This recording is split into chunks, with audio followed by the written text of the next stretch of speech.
Well, I'm delighted to be here today to address such a distinguished group of individuals. Today's meeting provides us with a further opportunity to raise the public profile of our advocacy campaign to enable charities across Canada to access substantial incremental funding for our hospitals, universities, social service agencies, and arts and cultural organizations. I'll focus my remarks on three issues. First of all, the success of the removal of the capital gains tax on gifts of listed securities, which began in the 1997 budget and was completed in the 2006 budget. Secondly, the opportunity for the federal government to unlock additional private wealth for public good by removing the capital gains tax on gifts of two other appreciated capital assets, private company shares and real estate. And thirdly, what each of us can do to help convince the government to include these measures in the upcoming 2013 budget. First of all, the success of the 1997 and 2006 budgets. During the late 1990s, when the government was focused on reducing and eliminating the deficit primarily through spending cuts, a way had to be found to enable charities to access greater funding from the private sector. Many Canadians who had an interest in giving back to their communities could make major gifts in the form of capital assets when it appreciated in value, but had limited capacity to make gifts in the form of cash. In 1997, the government cut the capital gains tax by 50% on gifts of listed securities to charities. In the 2006 budget, the government removed the remaining capital gains tax on such gifts. Now, this decision was made only after the members of Parliament, senators, and senior bureaucrats were contacted by thousands of people across Canada who were keenly interested in helping charities access greater funding from the private sector. It was a real team effort. Excuse me. Now, these measures have been an enormous success. Charities have received over $1 billion in gifts of stock every year since 2006. A large portion of these gifts have been incremental donations, and only a very small portion have been substitutes for cash donations. Let me give you one example. From 1956 to 1996, the total gifts of stock to the United Way of Greater Toronto over that 40-year period was a mere $44,000. Since the first step was taken in 1997, the United Way of Greater Toronto has received over $117 million in gifts of stock. Although many of our not-for-profit organizations have capitalized on this opportunity, many prospective donors who have significant assets in the form of listed securities or stock options still need to be educated on the benefits of these measures. Now let's talk about the fiscal challenges facing our charitable sector. All three levels of government, federal, provincial, and municipal, play an important role in providing funding for vital services for all Canadians. That's healthcare, education, social services, and arts and culture. Now, as our population ages, the demand for these services continues to grow, especially for healthcare. All three levels of government, however, are currently facing fiscal challenges themselves, the most important being to reduce and ultimately eliminate their fiscal deficits. As it is unlikely they will increase taxes significantly, the major way to reduce deficits is by spending cuts and restraint. This raises the question, what can the government do to help our charitable sector? Of the alternatives for the government to provide additional tax incentives for charitable donations, the single most important step for the government to take is to expand the capital gains tax exemption to include gifts of private company shares and real estate.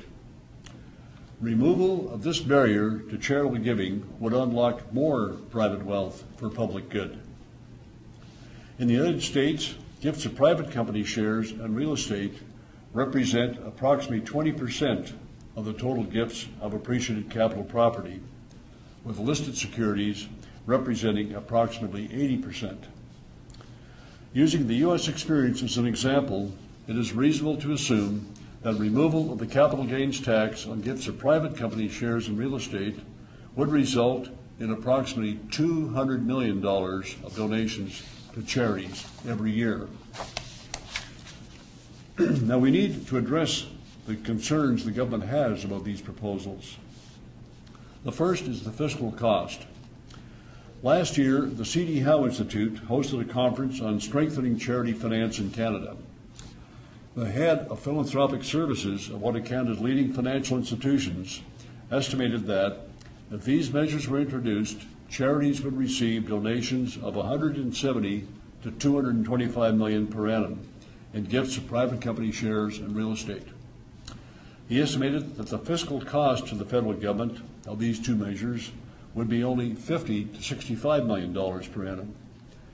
Obviously, the benefits of increased funding to charities would far outweigh the fiscal cost to the federal government of implementing these measures.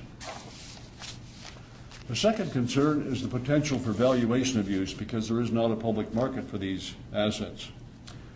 The amendment to the Income Tax Act should include a restriction that the charity could not issue a tax receipt to the donor until the charity had received the cash proceeds from the sale of the asset. This establishes the real value of the donation. Further, if the purchaser of the asset is not at arm's length from the donor, then the charity, not the donor, would have to obtain two independent professional appraisals of the asset in order to confirm that the charity was receiving fair market value for the gift.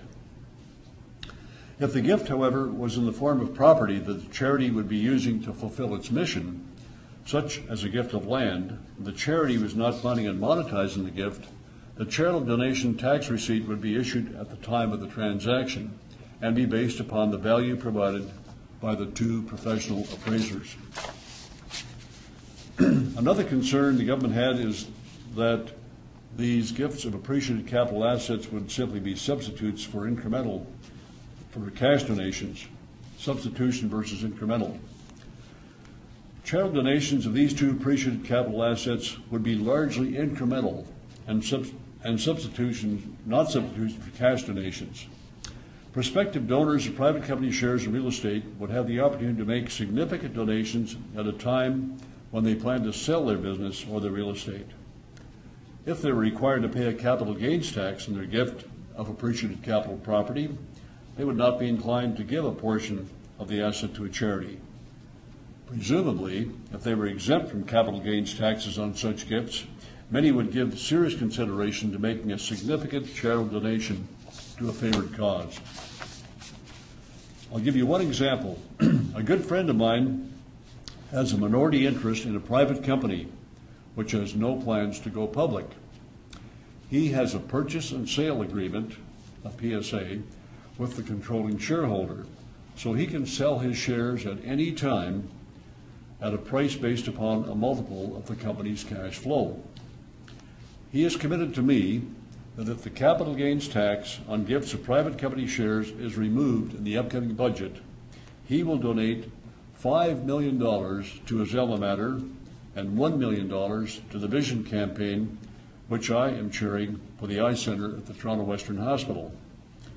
He would simply donate his shares to these two charitable organizations. They would then monetize these shares by selling them to the controlling shareholder based upon his PSA agreement. They would receive the cash proceeds and provide him with a charitable donation tax receipt.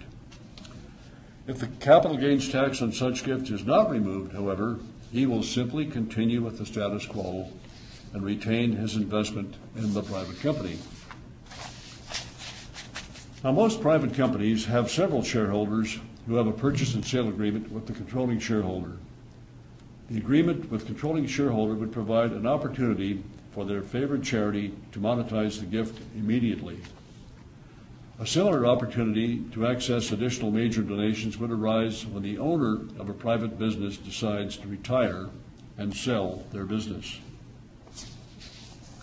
Now, there are additional benefits of these proposals. First of all, the removal of the inequity in the tax system between donations of publicly listed shares and private company shares.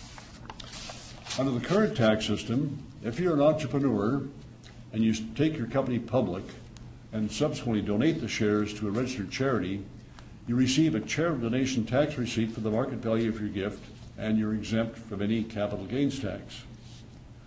Under the current tax system, however, if you are an entrepreneur who decides to keep your company private, if you donate shares in your company to a registered charity, you are required to pay a capital gains tax on your gift of shares.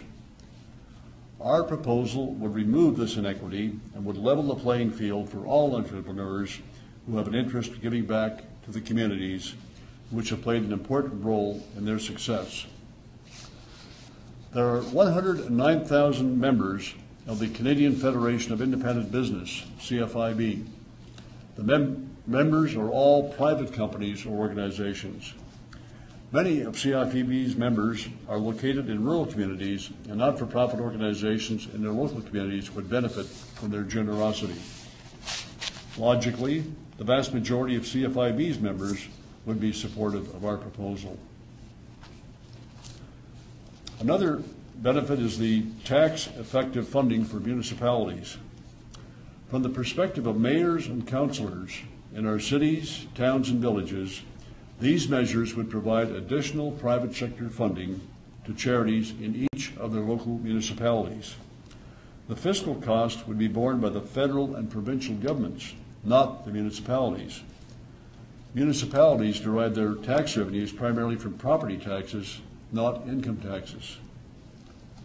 Members of the Federation of Canadian Municipalities, FCM, are supportive of these proposals. Another benefit is that we'd be leveling the playing field between Canadian and U.S. charities.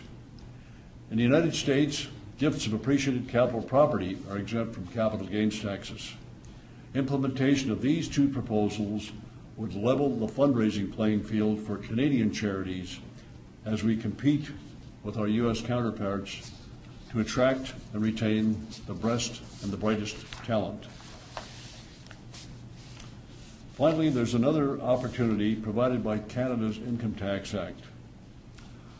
Our Income Tax Act currently has a provision that enables donors to sell certain property to fund a donation and eliminate the tax on the disposition if the cash proceeds are donated to the charity within 30 days of the sale. This precedent could be utilized for donations of private company shares in real estate.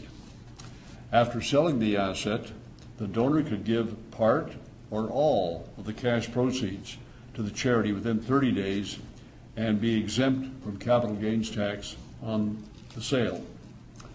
This provision in our Income Tax Act is more efficient and effective than the U.S. system because it provides valuation certainty for tax purposes and simple management for charities, which reduces their costs and increases public benefit. Now, in his 2011 budget statement, Finance Minister Jim Flaherty announced that the House of Commons Standing Committee on Finance would conduct hearings on tax incentives for charitable donations. The committee began its hearings in January of this year and held its final hearing on October the 3rd. The next step is for the committee to make its recommendations to the House of Commons. We are optimistic that the committee will include our two proposals in its report.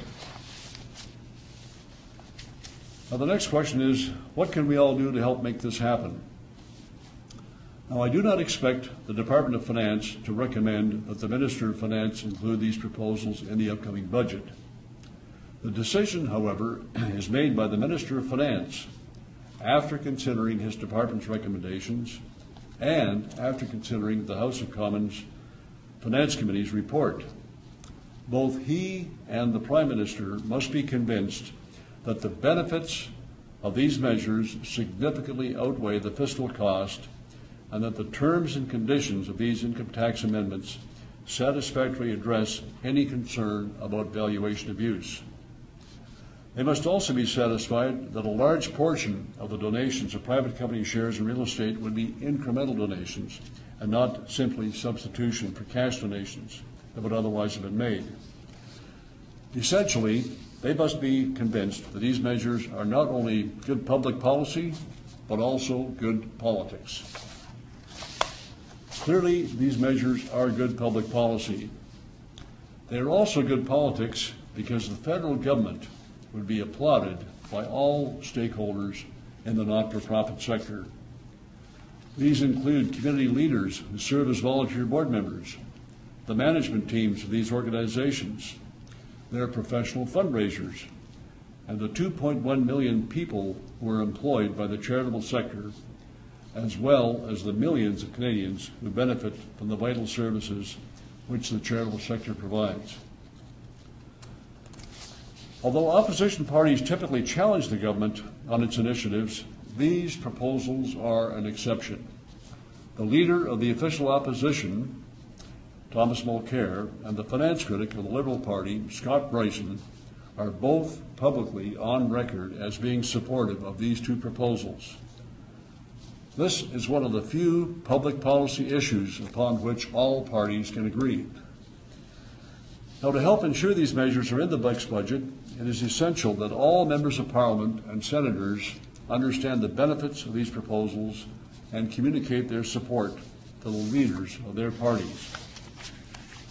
I communicate periodically with over 700 business and community leaders across the country who serve as volunteer board members of not-for-profit organizations, and I ask them to write a letter of support to their local member of Parliament and communicate their support to other influential politicians and bureaucrats whom they know in Ottawa. I'd be delighted to add each of you to the list if you're not already on it. Together, we can make it happen. In conclusion, I'd like to share with you two of my favorite quotes, which I always keep in mind in this advocacy campaign.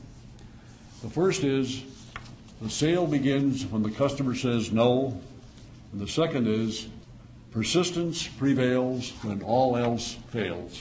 Thank you.